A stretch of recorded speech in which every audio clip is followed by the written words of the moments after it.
जय श्री कृष्णा, राधे राधे। आप सभी भक्तों का आपके अपने YouTube चैनल श्री कृष्ण दीवानी में हार्दिक स्वागत है। आज आप सुन रहे हैं वैशाख महात्म्य के 27वें दिन की कथा। तो आइए सर्वप्रथम भगवान का स्मरण करते हुए आप सभी मेरे साथ बोलिए।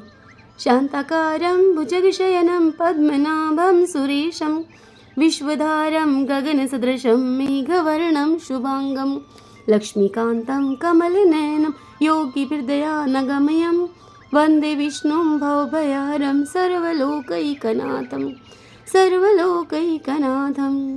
श्री लक्ष्मीनारायण भगवान की जय। श्री राधा कृष्णाभ्याम नमो नमः। यमराज यह कथा सुनाते हुए ब्राह्मण से कहते हैं कि हे ब्राह्मण, पूर्व काल की बात है। महिरत नाम से विख्यात एक राजा थे। राजा को अपने पूर्व जन्मों के पुण्यों के फलस्वरूप प्रचुर मात्रा में ऐश्वर्य और संपत्ति प्राप्त हुई थी, किंतु राजा राज्य लक्ष्मी का समस्त भार अपने मंत्री पर रखकर स्वयं विषय भोग में आसक्त हो रहे थे। वे राजा न तो प्रजा की ओर दृष्टि डालते थे और न ही अपने धन की ओर। धर्म और अर्थ का काम भी वे कभी नहीं देखते थे। उनकी वाणी तथा उनका मन कामनियों की क्रीड़ा में ही आसक्त रहा करता था। राजा के पुरोहित का नाम था कश्यप। जब राजा को विषयों में रमते हुए बहुत दिन व्यतीत हो गए, तब उनके पुरोहित कश्यप ने अपने मन में विचार किया कि जो गुरु मोहवश अपने राजा को अधर्म से नहीं रोकता, वह भी उसके पाप का भागी होता है। यदि समझाने पर भी राजा अपने पुरोहित के वचनों की अवहेलना करता है, तो उस राजा का वह पुरोहित निर्दोष होता है, वह निर्दोष हो जाता है। इस दशा में राजा ही सारे दोष का भागी होता है। यह सोचकर उन्होंने राजा से धर्म के अनुकूल कुछ वचन कहे। कश्यप बोले, हे राजन, मैं तुम्हारा गुरु हूँ, अतः धर्म और अर्थ से युक्त मेरे वचनों को तुम सुनो। राजा के लिए यही सबसे बड़ा धर्म है कि वह गुरु की आज्ञा में रहे। गुरु की आज्ञा का आंशिक पालन भी राजाओं की आयु, लक्ष्मी और सौख्य को बढ़ाने वाला है। तुमने दान के द्वारा कभी ब्राह्मणों को तृप्त नहीं किया, भगवान श्री विष्णु की आराधना नहीं की, कोई व्रत, तपस्या या तीर्थ भी नहीं किया तुमने। महाराज, कितने खेद की बात है यह कि तुमने काम के अधीन होकर कभी भगवान के नाम का स्मरण तक नहीं किया। अबलाओं की संगति में पड़कर विद्वानों की संगति नहीं की आपने। जिसका ज्ञान स्त्रियों ने हर लिया हो, उसे अपनी विद्या, तपस्या, त्याग, नीति और विवेकशील चित्त से भला क्या लाभ हुआ। एकमात्र धर्म ही सबसे महान और श्रेष्ठ है, जो मृत्यु के बाद भी साथ जाता है। शरीर के उपभोग में आने वाली अन्य जितनी भी वस्तुएं हैं, वे सब तो यही नष्ट हो जाती हैं। धर्म की सहायता से ही मनुष्य दुर्गति से पार होता है। हे राजेंद्र, क्या तुम ये नहीं जानते कि मनुष्यों के जीवन का विलास जल की उताल तरंगों के समान चंचल एवं अनित्य है, जिनके लिए विनय ही पगड़ी और मुकुट हैं, सत्य और धर्म ही कुंडल हैं तथा त्याग ही कंगन है। उन्हें जड़ आभूषणों की भला क्या आवश्यकता है। मनुष्य के निर्जीव शरीर को ढेले और काठ के समान पृथ्वी पर फेंककर उसके बंधु बांधव मुंह फेर कर चल देते हैं। केवल धर्म ही उसके पीछे पीछे जाता है। सब कुछ जा रहा है, आयु प्रतिदिन क्षीण हो रही है और यह जीवन भी लुप्त होता जा रहा है। ऐसी अवस्था में भी तुम उठकर यहाँ से भागते क्यों नहीं हो। स्त्री, पुत्र आदि कुटुंब, शरीर तथा द्रव्य संग्रह, ये सब तो पराये हैं, अनित्य हैं, किंतु पुण्य और पाप हमारे अपने हैं। जब एक दिन सब कुछ छोड़कर तुम्हें विवशता पूर्वक यहाँ से जाना ही है, तो तुम अनर्थ में फंसकर अपने धर्म का अनुष्ठान क्यों नहीं करते हो। मरने के बाद उस दुर्गम पथ पर तुम कैसे अकेले जा सकोगे, जहाँ पर न ठहरने के लिए स्थान है, न ही खाने के योग्य अन्न है, न ही पानी है, और न ही राह खर्च है, और न ही राह बताने वाला कोई गुरु ही रहेगा वहाँ पर। यहाँ से प्रस्थान करने के बाद तुम्हारे पीछे कुछ भी नहीं जाएगा, केवल पाप और पुण्य जाते समय तुम्हारे पीछे पीछे जाएंगे। अतः अब तुम इस आलस्य को छोड़कर वेदों और स्मृतियों में बताए हुए देश और कुल के अनुरूप हितकारक कर्म का अनुष्ठान करो। धर्म मूलक सदाचार का सेवन करो। अर्थ और काम भी यदि धर्म से रहित हों, तो उनका भी तुम परित्याग कर दो। तुम्हें ऐसा करना चाहिए। दिन रात इंद्रिय विजय रूपी योग का अनुष्ठान करना चाहिए, क्योंकि जितेंद्रिय राजा ही प्रजा को अपने वश में रख सकता है। लक्ष्मी अत्यंत परगल्भ रमणी के कटाक्ष के समान चंचल होती हैं। विनय रूपी गुण धारण करने से ही वह राजाओं के पास दीर्घ काल तक ठहरती हैं। जो अत्यंत कामी और घमंडी है, जिनका सारा कार्य बिना विचारे ही होता है, उन मूढ़ चेता राजाओं की संपत्ति उनकी आयु के साथ ही नष्ट हो जाती है। व्यसन और मृत्यु, इनमें व्यसन को ही कष्टदायक बताया गया है। व्यसन में पड़े हुए राजा की अधोगति होती है, और जो व्यसन से दूर रहता है वह राजा स्वर्गलोक में जाता है। व्यसन और दुख विशेष रूप से काम से ही उत्पन्न होते हैं, अतः तुम काम का परित्याग करो। पापों में फंस जाने के कारण वैभव एवं भोग स्थिर नहीं रहते हैं, वे शीघ्र ही नष्ट हो जाते हैं। चलते, रुकते, जागते और सोते समय भी जिसका चित्त विचार में संलग्न नहीं रहता, वह जीते जी भी मरे हुए के ही तुल्य है। विद्वान पुरुष विषय चिंता को छोड़कर क्षमतापूर्ण, स्थिर एवं व्यवहारिक युक्ति से परमार्थ का साधन करते हैं। जीव का चित्त बालक की भांति चपल होता है, अतः उससे बलपूर्वक काम लेना चाहिए। हे राजन, धर्म के तत्वदर्शी वृद्ध पुरुषों की उस बुद्धि का सहारा लेकर पराबुद्धि के द्वारा अपने कुपथगामी चित्त को तुम्हें वश में करना चाहिए। लौकिक धर्म, मित्र, भाई बंधु, हाथ पैरों का चलाना, देशांतर में जाना, शरीर से कलेश उठाना और तीर्थ के लिए यत्न करना आदि कोई भी परम पद की प्राप्ति में सहायता नहीं कर सकते हैं। केवल परमात्मा में मन को लगाकर उनका नाम जप करने से ही उस पद की प्राप्ति होती है। इसलिए हे राजन, विद्वान पुरुष को उचित है कि वह विषयों में प्रवृत्त हुए चित्त को रोकने के लिए यत्न करे। यत्न से वह अवश्य ही वश में हो जाता है। यदि मनुष्य मोह में पड़ जाए, स्वयं विचार करने में असमर्थ हो जाए, तो उसे विद्वान सुहृदों के पास जाकर प्रश्न करना चाहिए। वे पूछने पर यथोचित कर्तव्य का तुम्हें उपदेश देते हैं। कल्याण की इच्छा रखने वाले को हर एक उपाय से काम और क्रोध का निग्रह करना चाहिए, क्योंकि वे दोनों कल्याण का विघात करने के लिए उद्यत रहते हैं। हे राजन, काम बड़ा बलवान है, वह शरीर के भीतर रहने वाला महान शत्रु है। श्रेय की अभिलाषा रखने वाले पुरुष को उसके अधीन नहीं होना चाहिए, अतः विधि पूर्वक पालन किया हुआ धर्म ही सबसे श्रेष्ठ है। इसलिए तुम धैर्य को धारण करके धर्म का ही आचरण करो। यह श्वास बड़ा चंचल है और जीवन उसी के अधीन है। ऐसी स्थिति में भी कौन मनुष्य धर्म के आचरण में भला विलंब करेगा। हे राजन, जो वृद्धावस्था को प्राप्त हो चुका है, उसका चित्त भी इन निषिद्ध विषयों की ओर से नहीं हटता। हाय, यह कितने शौक की बात है। हे पृथ्वीनाथ, इस काम के मोह में पड़कर तुम्हारी सारी उम्र व्यर्थ ही बीत गई। यदि अब भी तो अपने हित साधन में तुम लगो, तो हे राजन, तुम्हारे लिए सर्वोत्तम हित की बात मैं तुमसे कहता हूँ, क्योंकि मैं तुम्हारा पुरोहित और तुम्हारे भले बुरे कर्मों का भागी हूँ। मुनीश्वरों ने ब्रह्म हत्या, सुरापान, चोरी, गुरु पत्नी गमन आदि महापातक बताए हैं। उनमें से मनुष्यों के द्वारा वाणी, मन और शरीर से किए हुए जो पाप हैं, उन्हें वैशाख मास नष्ट कर देता है। जैसे सूर्य अंधकार का नाश करता है, ठीक उसी प्रकार से वैशाख मास पाप रूपी महान अंधकार को सर्वथा नष्ट कर डालता है। इसीलिए तुम विधि पूर्वक वैशाख व्रत का पालन करो। हे राजन, मनुष्य वैशाख मास की विधि के अनुष्ठान के द्वारा होने वाले पुण्य के प्रभाव से जन्म भर के किए हुए घोर पापों का परित्याग करके परम धाम को प्राप्त होता है। इसलिए हे महाराज, तुम भी इस वैशाख मास में प्रातःकाल स्नान करके विधि पूर्वक भगवान मधुसूदन की पूजा करो। जिस प्रकार कूटने छांटने की क्रिया से चावल की भूसी छूट जाती है, मांजने से तांबे की कालिक मिट जाती है, उसी प्रकार शुभ कर्म का अनुष्ठान करने से पुरुष के अंतःकरण का मैल धुल जाता है। हरि ओम तत्सत। श्री लक्ष्मी नारायण भगवान की जय। श्री राधा कृष्णाभ्याम नमो नमः। आइए अब वैशाख स्नान की हम विशेष कहानी का श्रवण करते हैं। नर्मदा नदी के तट पर एक बहुत ही पुराना और छोटा सा गांव था।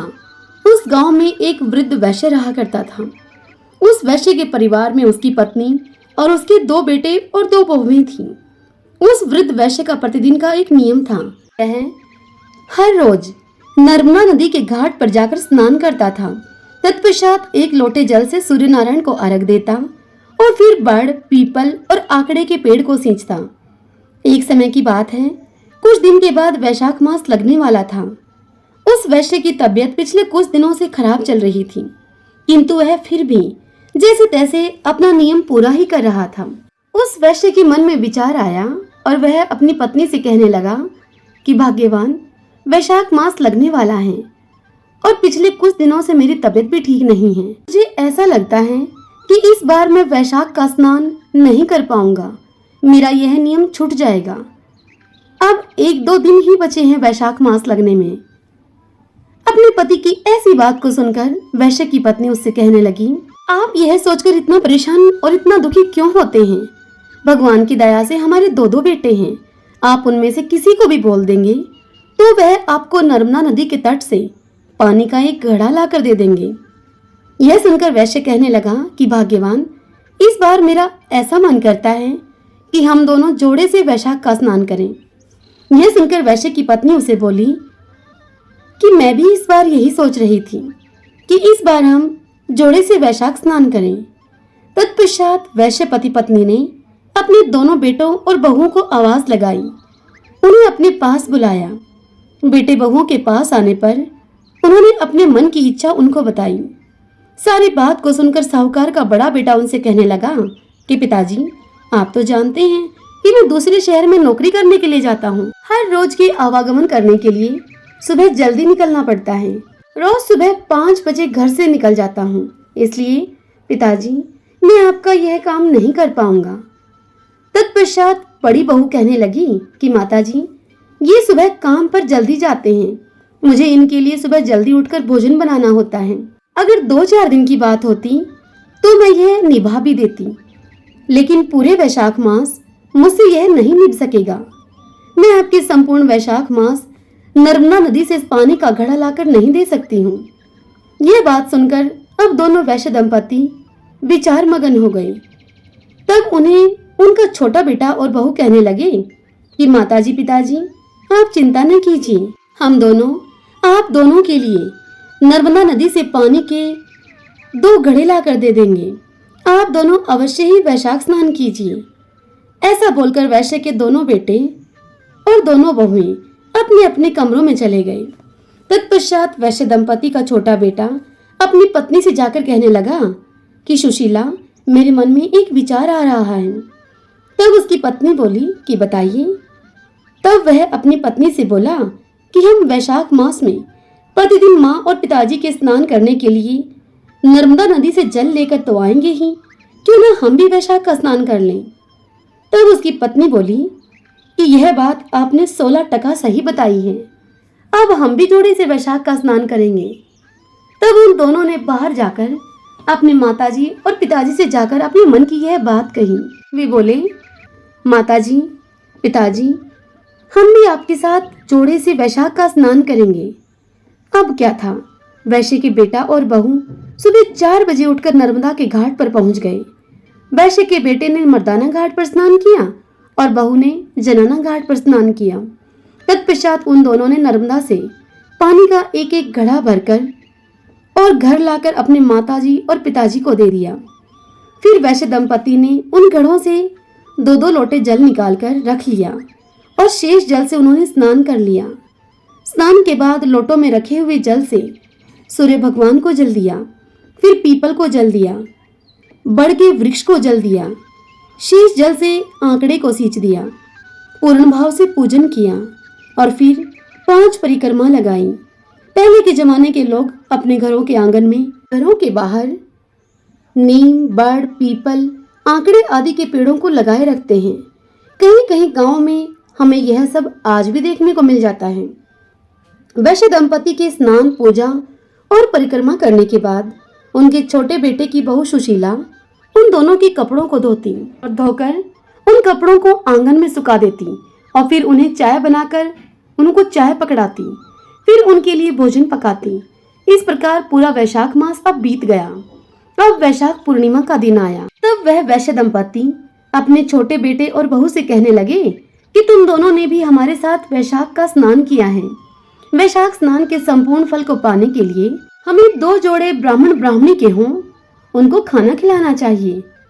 फिर वह बहू से बोले कि बहू, कल तुम बड़ा भोजन, सब्जी, पूरी, खीर, हलवा, कचौरी, मालपुआ, ये सब बनाना। सब भोजन शुद्ध और स्वादिष्ट होना चाहिए। हम उनको भोजन कराएंगे, कपड़े और दक्षिणा आदि देंगे। इसलिए कल तुम गांव से ब्राह्मण और ब्राह्मणी के जोड़े को अपने घर पर बुला लाना। तब वैश्य के बेटा और बहू कहने लगे कि पिताजी, माँ, जैसा आप कहोगे हम वैसा ही करेंगे। तत्पश्चात अगले दिन वृद्ध वैश्य के छोटे बेटे की बहू सुशीला सुबह जल्दी उठकर सभी स्वादिष्ट भोजन बनाकर फिर वह 2 ब्राह्मण ब्राह्मणी के जोड़े को बुलाने के लिए अपने घर से चल दी। सुशीला अभी आधे रास्ते में ही पहुंची थी, उसको सामने से आते हुए 2 ब्राह्मण और 2 ब्राह्मणी दिखाई दिए। उनको देखकर सुशीला बड़ी ही खुश हुई और सोचने लगी कि शायद ये कोई तीर्थ यात्री हैं, गांव के तो लगते नहीं हैं। अब सुशीला के मन में एक विचार आया। उसने सोचा कि क्यों न मैं इन्हें भोजन के लिए अपने घर ले जाऊं। ये तीर्थ यात्रा से थके मांदे भी हैं और भूखे भी होंगे ही, क्यों न इन्हें ही भोजन करा दिया जाए। इन्हें भोजन करने की आवश्यकता भी है। यह सब मन में विचार करके सुशीला ने अब उनको प्रणाम किया और उनसे कहने लगी कि पंडित जी, आज वैशाख मास की पूर्णिमा के शुभ अवसर पर मेरे सास और ससुर 2 ब्राह्मण पति पत्नी के जोड़ों को भोजन कराना चाहते हैं। कृपा आप मेरे साथ मेरे घर पर भोजन करने के लिए चलिए। यह सुनकर वह पंडित और पंडितानी अब सुशीला से कहने लगे कि बेटी, हम 2 तीर्थ यात्री हैं, हमें भोजन मिल जाए, इससे अच्छी भला और क्या बात होगी। तब वैश्य की छोटी बहू अब उनको अपने घर ले आई और उनके लिए आसन बिछाया, चौकी लगाकर उनके लिए भोजन का थाल परोसा, पानी का लोटा भरकर रखा। उन 4 तीर्थ यात्रियों ने पेट भरकर अब भोजन खाया। तत्पश्चात वृद्ध वैश्य दंपति ने उन्हें कपड़े और दक्षिणा दी। वैश्य परिवार की सेवा भाव से प्रसन्न होकर उन 4 तीर्थ यात्रियों ने उन सबको खूब आशीर्वाद दिए। तत्पश्चात वैश्य दंपति अपने बेटे व बहू से कहने लगे कि इनके चरण धोने के लिए जल लेकर आओ। माँ पिताजी की ऐसी बात को सुनकर वह बेटा बहू अब चरण धोने का जल लेने के लिए घर के भीतर कमरे में चले गए। उधर वैश्य दंपति चरण पहुंचने के लिए गमछा लाने के लिए अंदर चले गए। उनके पीछे से वह 4 तीर्थ यात्री, जो कि भगवान राम, माता सीता, विष्णु जी और माता लक्ष्मी थे, वह ब्राह्मण ब्राह्मणी का वेश धारण करके वैश्य दंपति और उसके बेटा बहू को वैशाख स्नान और बड़ पीपल तथा आंकड़े को सींचने का पुण्य फल देने के लिए वहां आए थे। उनके सत की रक्षा करने के लिए आए थे। वे अब अंतर्ध्यान हो गए। अब जैसे ही वैश्य दंपति और उनके बेटा बहू गमछा व जल लेकर आंगन में आए तो उन्हें वहां कोई भी दिखाई नहीं दिया। लेकिन उन्हें यह देखकर बड़ा आश्चर्य हुआ कि उनकी रसोई में अन्न धन के ढेर लगे हुए हैं। जैसे ही वैश्य दंपति ने भोजन की चौकी हटाई तब तो उनके आश्चर्य का ठिकाना ही न रहा। जहाँ पर राम और सीता बैठे हुए थे वहाँ भगवान राम के चरण और धनुष के चिन्ह अंकित थे। जहाँ पर माता सीता बैठी थी वहाँ सोने के मोहरों की थैली पड़ी थी। जहाँ भगवान विष्णु बैठे थे वहाँ चक्र का चिन्ह अंकित था और जहाँ माता लक्ष्मी बैठी थी वहाँ हीरे, मोती, सोने चांदी के आभूषणों की ढेरी पड़ी थी। अब यह खबर पूरे गांव भर में आग की तरह फैल गई कि वैश्य दंपति के घर भगवान राम, माता सीता, भगवान विष्णु और माता लक्ष्मी प्रकट हुए हैं। अब तो वैश्य दंपति के घर गांव के लोगों का तांता लग गया जैसे। जब यह बात वैश्य दंपति के बड़े बेटे और बहू को पता लगी तब उन दोनों को बहुत दुख हुआ। वह मन में विचार करने लगे कि यदि हम भी वैशाख का स्नान करते, माँ और पिताजी के लिए नर्मदा से उनको जल ला कर देते तो आज हमें भी भगवान के दर्शन मिलते। उस दिन उस वैश्य दंपति ने पूरे गांव में यह ढिंडोरा पिटवा दिया कि वैशाख में स्नान करके बड़ पीपल और आंकड़े को सींचने और पूजन करने से घर से गरीबी दूर चली जाती है, घर में अन्न धन और सुख समृद्धि बढ़ती है। इसलिए यदि संपूर्ण वैशाख मास व्रत धारण करना संभव न हो, यदि इतना संभव न हो सके तो वैशाख में सूर्योदय से पहले उठकर स्नान करने के बाद बड़, पीपल और आंकड़े की पूजा तो अवश्य ही करनी चाहिए। उन्हें जल से सींचे। ऐसा करने से घर की दरिद्रता दूर होती है। हे मेरे बड़, पीपल और आंकड़े में वास करने वाले देवता, हे मेरे वैशाख देवता, जैसा सुख आपने उस वैश्य दंपति और उसके छोटे बेटा और बहू को दिया, वैसा ही सुख जो कोई भी आपका पूजन करे। वैशाख मास में बड़, पीपल, तुलसी और आंकड़े को सींचे। आपकी यह कथा जो भी कहे, सुने, हुंकारा भरे, उन सभी को सुख देना, सबकी दरिद्रता को दूर करना, सबकी समस्त मनोकामनाएं पूर्ण करना। सभी बोलिए विष्णु भगवान की जय। ओम माधवाय नमो नमः।